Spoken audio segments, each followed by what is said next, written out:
reads a beekeeping magazine? Beekeepers. Very clever.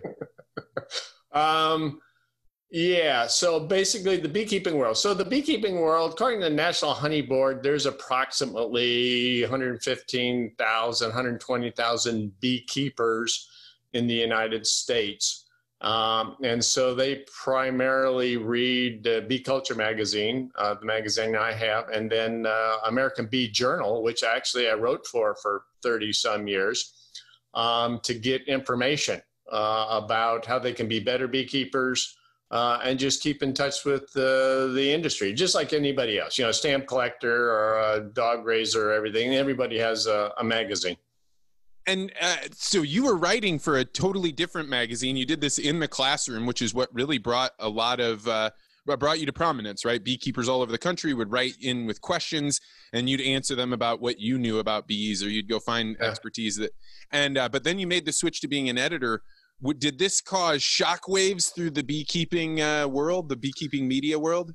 And everything I've done has caused shockwaves, because I was the chief of the apiary section, the honeybee section for the Florida Department of Agriculture. And because of things I had done in research and writing the classroom and everything else, Monsanto offered me a job as honeybee lead for a new technology they were working on. And, at the time, everybody hated Monsanto and probably still hates Monsanto. But when you have a technology and you have the smart people and the money to finance something that could help the beekeeping industry, I stuck my neck way outside of my shell and gave it a try. And, now I have this opportunity. So truthfully, this journey in the beekeeping world that I've been doing for, almost 40 years has been phenomenal.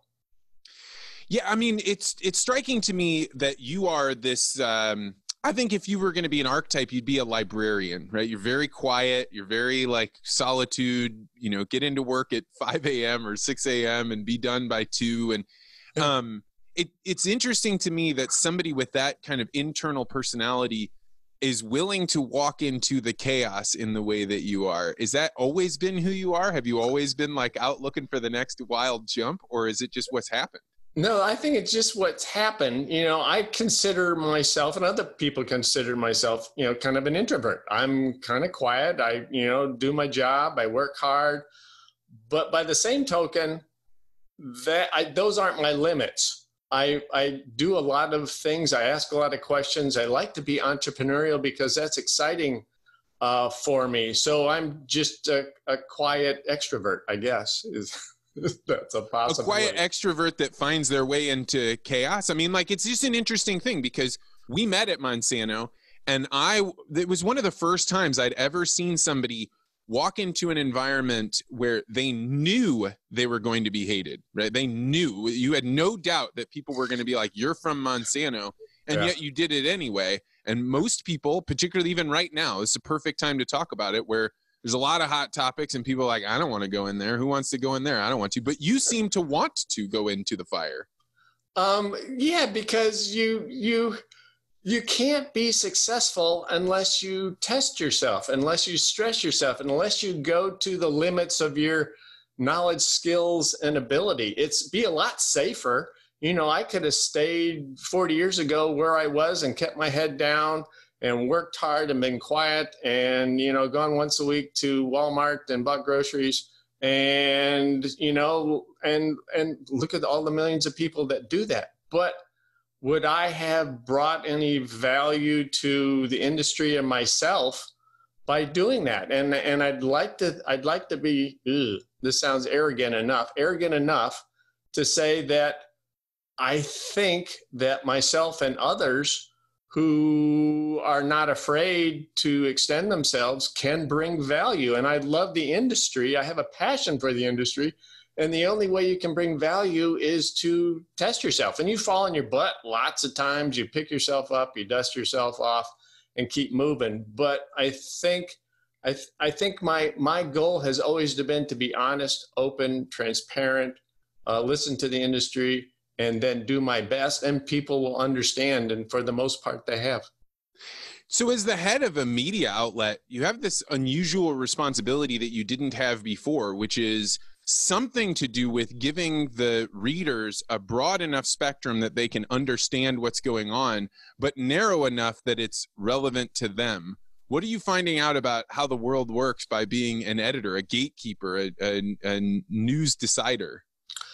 Yeah, and so my predecessor, Kim Flottam, did an amazing job for 33 years here. And Bee Culture is basically a magazine of hobby and backyard beekeepers who have an environmental perspective, who probably are, they're 55 years old.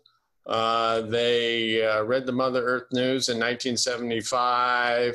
The kids have grown, they sold the SUV, and now they want to extend saving the world. And in this particular case, it's honeybees. And so what I want to do there is to, everybody has blinders on in that particular case. I want to maybe take them off, or at least open them up a little bit and share other things about the beekeeping world and other things that impact the beekeeping world in a good way. I don't want the 6, 7, 8 pages of text that just makes your eyes glaze over. I want those 2 pages with some white space and some pictures, and hit the mark with an idea, a concept. This is what I'm doing. This is what can be done. To give readers opportunity and potential to think in different ways. I hope you like this podcast short, and I hope you'll hit that like button. It makes a huge difference for how many people see these videos. Also, if you've been following the podcast, you know that we are creating a way that you can support the podcast.